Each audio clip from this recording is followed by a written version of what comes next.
Welcome to our latest episode of Small Talk Wednesday. I'm your host, Mike Villamore, and today's guest is from the Central Coast, UC Santa Barbara head men's soccer coach Tim Steeg. He's a two-time National Coach of the Year.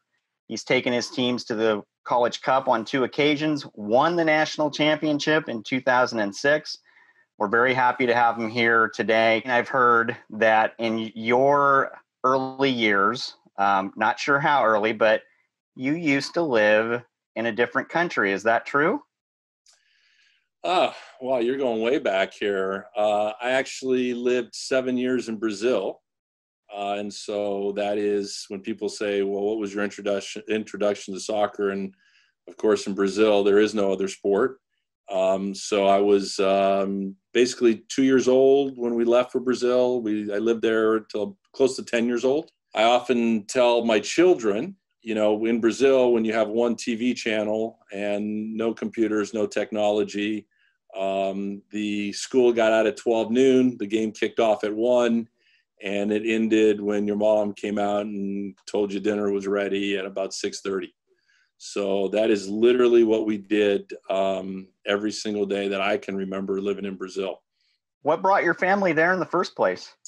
Well, my father was a minister in the Methodist Church, and he was in charge of 7 churches all the way in southern Brazil. I mean, literally on the border of Uruguay. And we were kind of in the middle of nowhere. You don't think about that much except when you come back from that environment. I remember clearly, the first time I saw a toilet kind of flushing where you could actually put toilet paper in it because that wasn't allowed. I remember walking into my first McDonald's when I was about 10 years old. And those are things that, kind of stay with you. So those are all first. What was interesting is all those things happened when you were 10 years old.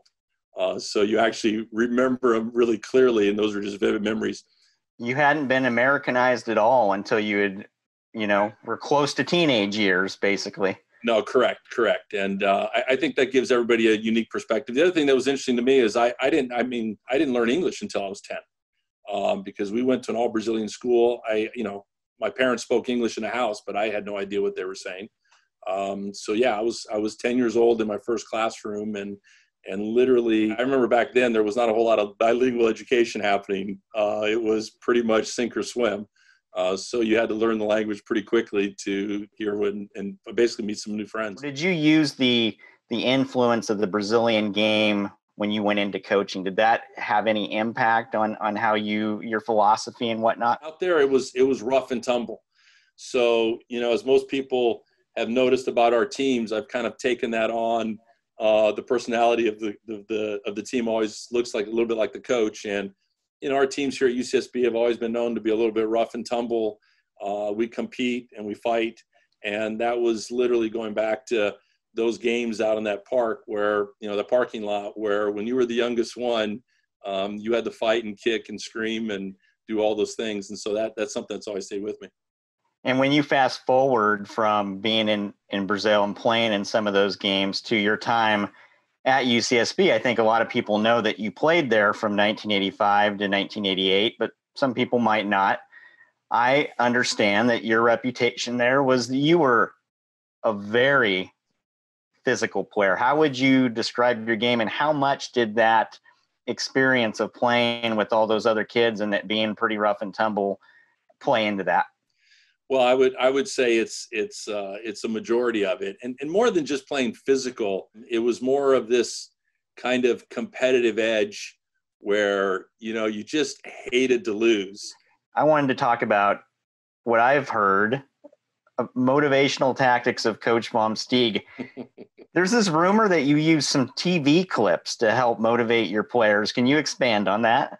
We did a playoff thing, I thought, which was kind of fun last year before we played against Indiana, or I forget, maybe it was Berkeley in the playoffs, where I got a crazy picture from like National Geographic of the lion or the tiger. Maybe it was a cheetah, and the eyes. It was unbelievable. When you blow it up on a big screen.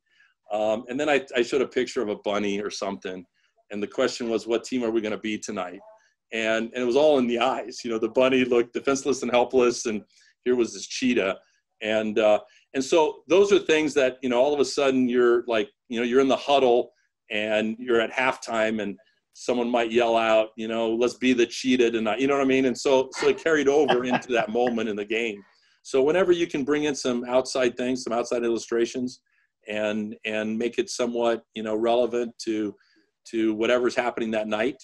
And ultimately it is a game, and we all move on. But for the moment, we want to make that 2-hour period at Harder Stadium, the most important thing happening and what we're doing right there. And so again, that's the goal and the challenge of coaching today. When you gave the analogy of the lion and the bunny, and adaptability is crucial to survival. You stepped into, and your team stepped into, a new environment back in 2006. So let's go back to there, the year that you guys won the national championship.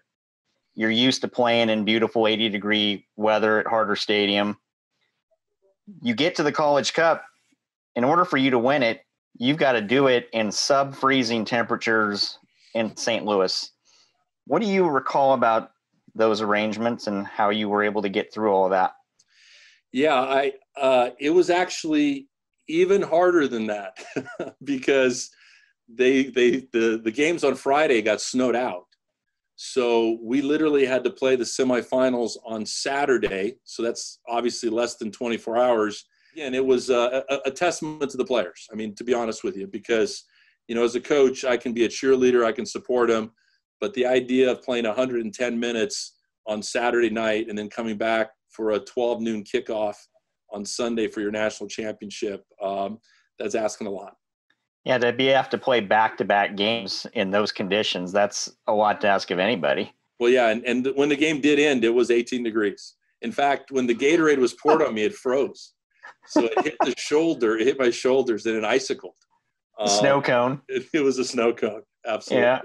You have 4 sons, and they've had the opportunity to watch Dad over the years build this program, and I'm sure they're very familiar with the history and the tradition.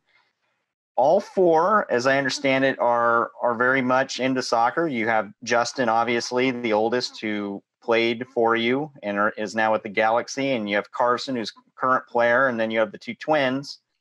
How much pride do you get from the fact that your 4 sons share the passion that you've cultivated over the years? Well, my wife obviously has blamed me for, they didn't have a choice. We pushed them into it.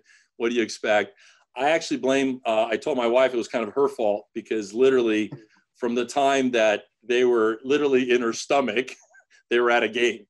So it's really her fault to having drugged those kids to every single soccer game for their entire lives. They heard the cheering of a crowd. And so I can tell you, I genuinely, the best 2 hours, honestly, is not necessarily at one of my games where there's all the stress of winning and losing. The best 2 hours is for me to be a dad and pull up a chair and, watch my kids run around and enjoy the sport and play. Well, Coach, had a wonderful time, enjoyable time talking to you. And that will conclude part 1 of this interview with head coach Tim Vom Steeg of UC Santa Barbara. Please be sure to come back for part 2 as we play a game of Firsts with Coach. Stay tuned.